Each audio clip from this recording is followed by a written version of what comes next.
La escena del partido de béisbol en Crepúsculo es una de las cimas estéticas y más ricas en simbología del cine adolescente de los 2000. Representa una serie de fantasías y ansiedades aspiracionales que asienta las bases de la generación que creció con MTV, los ídolos pop, la cultura emo y el post-grunge. Para entenderla es casi imperativo haber crecido bajo la influencia social de principios de siglo y, sobre todo, identificar la importantísima y trascendental mirada femenina de la directora, Catherine Hardwicke, y el pilar sobre el que se sostiene la historia, Bella. Y una vez hecho este ejercicio, podremos entender por qué esta película es tan querida e icónica. Porque sí, Crepúsculo es un icono de su tiempo. Es lo que Fast and Furious significa para el público masculino. Una fantasía estilizada, excesiva, idealizada y profundamente emocional.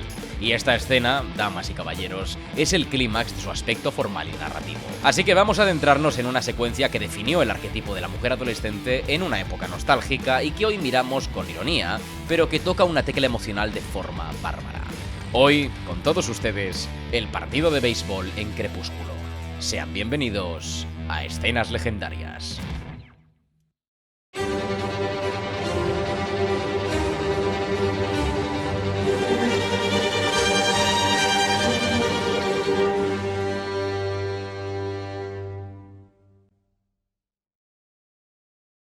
La escena comienza casi en el último tercio de la película y significa la sublimación de los deseos de Bella. Lo primero en lo que nos fijamos de Crepúsculo es en su fotografía desaturada, fría y en muchos momentos azulada. Esto representa el cambio y el traslado en la vida de Bella, del sur al norte, de un extremo al otro en la geografía estadounidense. Forks es un lugar apagado, hostil y espeso.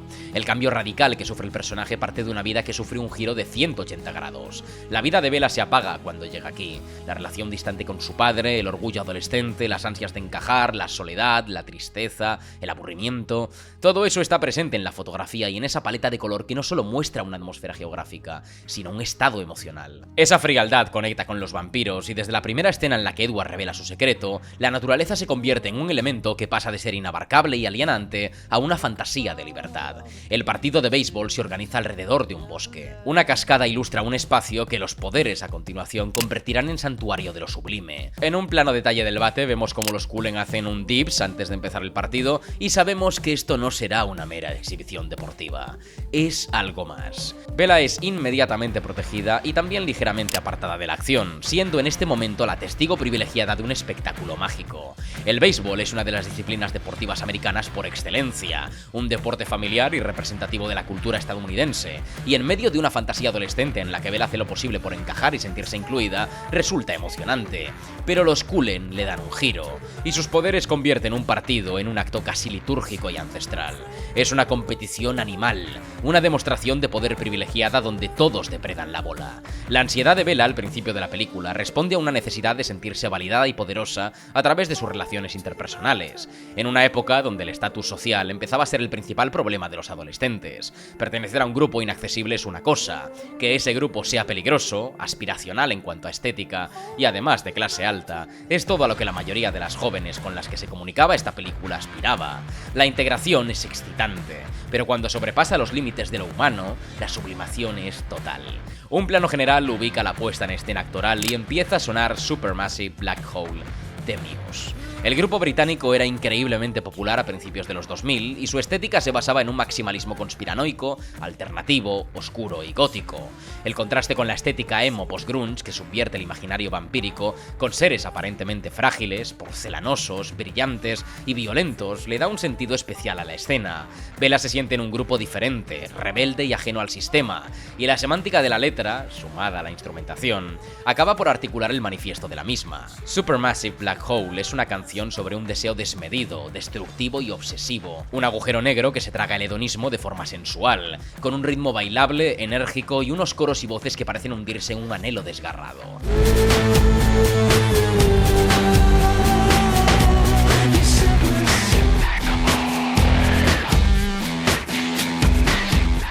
Es todo lo que siente Bella, el peligro, el deseo y la sensualidad relacionada con ambos sentimientos. A continuación vemos cómo el montaje es una presentación ostentosa de una escena que funciona por contrastes. El ritmo de la música sugiere una estética glitch, tecnológica o etérea, pero la cadencia de la escena lo convierte en un videoclip de MTV. El canal de televisión estadounidense era un absoluto referente a principios del siglo XXI, y el interés por la cultura emo, junto con las fantasías adolescentes, aunó lo colorido y la oscuridad. Aglutinó estéticas muy contrastadas películas y los videoclips más populares se valían de movimientos excéntricos, poses exageradas y energía rítmica. El partido de béisbol tiene todo eso, pero sobre todo la performatividad en la coreografía. Cortamos a Edward, expectante y con una tranquilidad que transita entre el fuck y sad boy. Le sigue Emmett con su energía bruta y violenta, el arquetipo de quarterback hipermasculinizado. Los movimientos de ambos, aunque uno sea más exagerado que el otro, son una excesiva proyección de los arquetipos social y culturalmente deseables entre chicas heterosexuales de aquella época. Y la siguiente imagen es la sublimidad de la naturaleza haciendo acto de presencia. Un trueno, de forma casi mitológica, parece anunciar el comienzo del partido. Y la única luz que aparece en el escenario es la de una tormenta que oscurece aún más el ambiente. Algo paradójico, pero poético.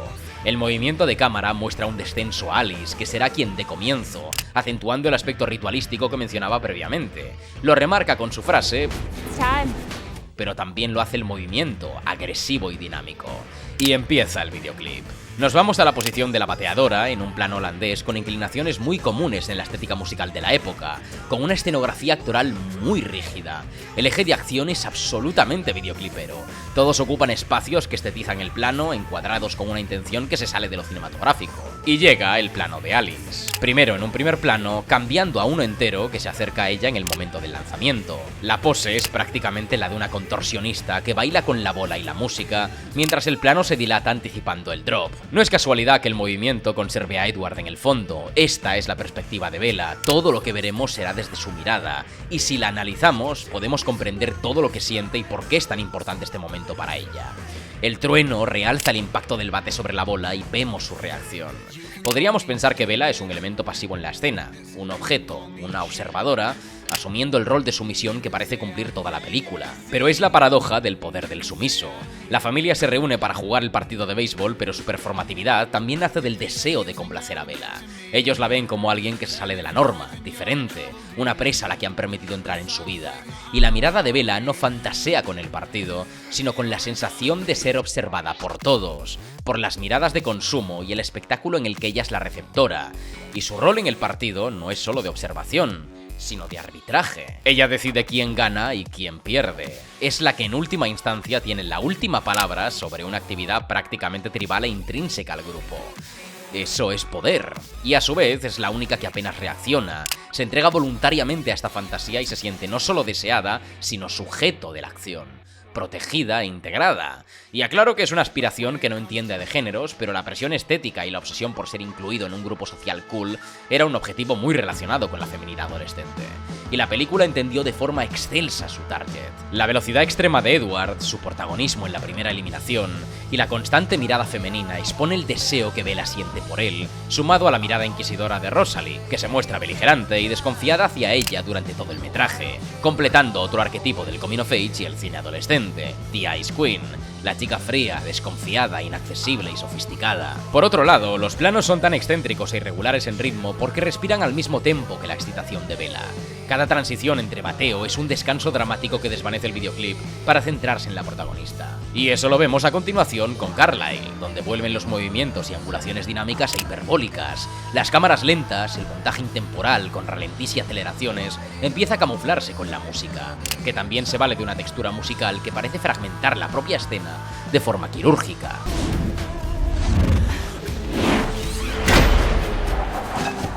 Y llega este plano.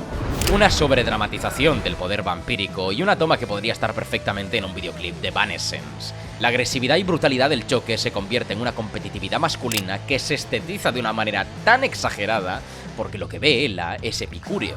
El choque no es aparatoso, es sensual, sutil y coreografiado. Un baile en medio de la tormenta que simula el comportamiento de cortejo en el mundo animal. Una exhibición de virilidad.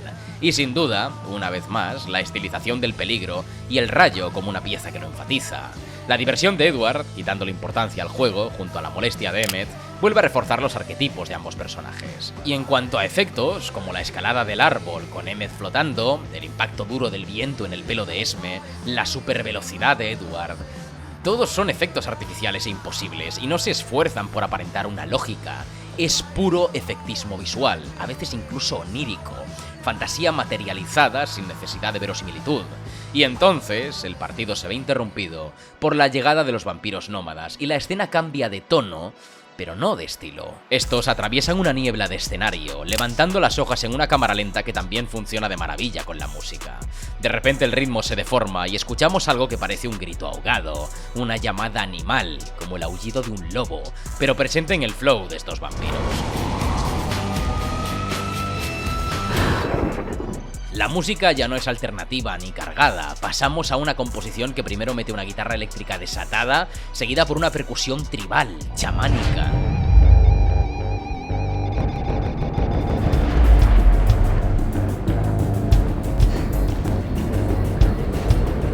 Estos vampiros son diferentes, flotan por el suelo como si fueran espíritus vengativos, extremadamente poderosos y por encima de cualquier atisbo de humanidad. Las angulaciones vuelven a ser muy exageradas y de nuevo, de forma reiterativa y casi paródica, vuelven a emerger de la niebla, como si fueran ellos mismos los que la fabricasen. Todo por el estilo, baby. El aspecto también contrasta con la familiaridad tierna y deportiva de los Cullen, el look durísimo de motero chungo, la chaqueta abierta propia del gótico urbano y el abrigo de pelo acompañando una expresión y estilo de femme fatal. Todo este vestuario representa una moda sexualizada muy relacionada con lo salvaje, y cada uno presenta un estilo que funciona en consonancia con esa estética.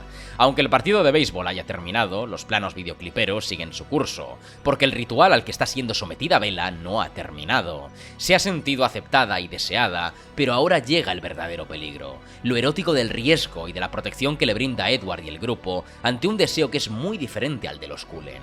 Es carnívoro, devorador, ansioso.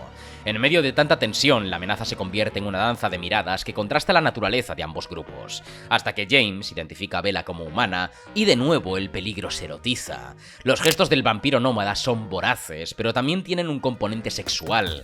Es como si además de comida fuera una mujer que quisiera poseer. Y las posturas en escena, de nuevo exageradas, dibujan otra coreografía, como si en vez de vampiros esperando a enfrentarse fueran un grupo de breakdancers a punto de empezar una pelea de baile. Es tan 2000, pero la tensión no dura para siempre, y tras el tramo álgido del conflicto, la amenaza se desvanece, la música se apaga y sabemos que empieza un tercer acto en el que Bella se mete de lleno en el ojo del huracán, convirtiendo la fantasía de poder adolescente en un peligro sumamente real, algo muy representativo de las películas Coming of Age.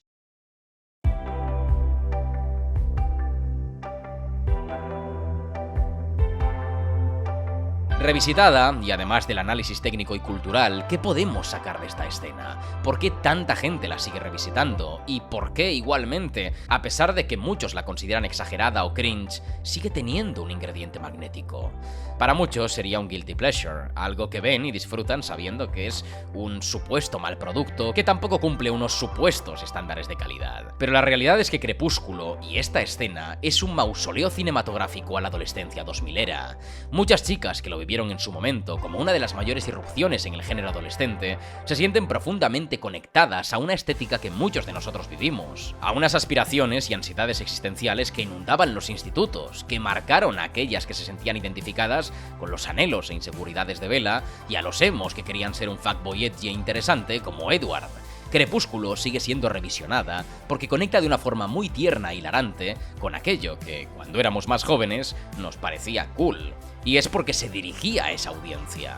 Cuando crecemos, la mayoría de decisiones y acciones que nos marcaban en nuestra adolescencia las vemos como ridículas o vergonzosas, pero en el momento que las poníamos en práctica, que soñábamos con encajar en el grupo popular, que deseábamos un romance oscuro y emocionante, que votábamos con la estética musical del momento, lo sentíamos real y ardiendo en nuestro interior. Creo que cuando echemos la vista hacia atrás y observemos a nuestro yo adolescente, no debemos mirarlo con desprecio, sino con ternura. Y no hay nada más representativo en ese sentido que Crepúsculo, una película icono que materializó en audiovisual los sueños de nuestro yo adolescente. Hasta aquí hemos llegado. Revisitando Crepúsculo he encontrado muchísimos elementos increíblemente interesantes en los que profundizar, ricos en matices social y culturalmente, y con un carácter y estilo que, aunque exacerbado, es atrevido, dinámico y estimulante. Siento con esta clase de películas que las obras tradicionalmente dirigidas a un público femenino son denostadas constantemente, cuando encierran una intención y conexión que muchos se niegan a querer ver, pero que está ahí. Y si esta película sigue viva a día de hoy, es porque ha sabido conectar con una audiencia fiel y tocada por su fantasía y estilo. Si queréis un vídeo analizando el valor cinematográfico y cultural de esta película, os invito a que me dejéis un like y si llegamos a la meta de 15.000, me lo planteo seriamente. Compartid este análisis con vuestra colega amante de la licantropía y el vampirismo con una cruz invertida en su habitación y, por supuesto, suscribíos si aún no lo habéis hecho. Sin mucho más que decir, me despido. Un saludo e id en paz.